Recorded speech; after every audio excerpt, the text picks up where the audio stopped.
ಭಾರತವು ಸೌರಶಕ್ತಿ ಉತ್ಪಾದನೆಯಲ್ಲಿ ಅಮೆರಿಕವನ್ನು ಹಿಂದಿಕ್ಕಿ ವಿಶ್ವದ ಎರಡನೇ ಅತಿದೊಡ್ಡ ಸೌರಶಕ್ತಿ ಮಾರುಕಟ್ಟೆಯಾಗಿ ಹೊರಹೊಮ್ಮಿದೆ ಎಂದು ಕೇಂದ್ರ ನವೀಕರಿಸಬಹುದಾದ ಇಂಧನ ಸಚಿವ ಪ್ರಹ್ಲಾದ್ ಜೋಶಿ ತಿಳಿಸಿದ್ದಾರೆ.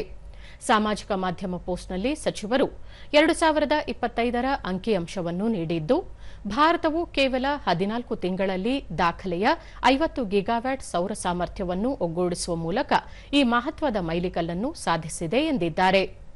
ದೇಶದ ಸೌರಶಕ್ತಿ ಬೆಳವಣಿಗೆಯು ಜಾಗತಿಕ ಮಾನದಂಡಗಳನ್ನು ಸ್ಥಾಪಿಸುತ್ತಿದೆ.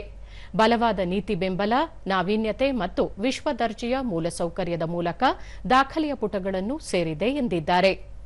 ಪ್ರಧಾನಿ ನರೇಂದ್ರ ಮೋದಿಯವರ ನೇತೃತ್ವದಲ್ಲಿ ಭಾರತದ ಶುದ್ಧ ಇಂಧನ ವೇಗವಾಗಿ ವರ್ಧಿಸುತ್ತಿದೆ. ಇದು ಇಂಧನ ಭದ್ರತೆಯನ್ನು ಬಲಪಡಿಸುತ್ತಿದೆ, ಸುಸ್ಥಿರ ಅಭಿವೃದ್ಧಿಯನ್ನು ಮುನ್ನಡೆಸುತ್ತಿದೆ ಮತ್ತು ನವೀಕರಿಸಬಹುದಾದ ಇಂಧನದಲ್ಲಿ ಜಾಗತಿಕ ನಾಯಕನಾಗಿ ದೇಶದ ಸ್ಥಾನವನ್ನು ಬಲಪಡಿಸುತ್ತಿದೆ ಎಂದು ಸಚಿವರು ಹೇಳಿದ್ದಾರೆ.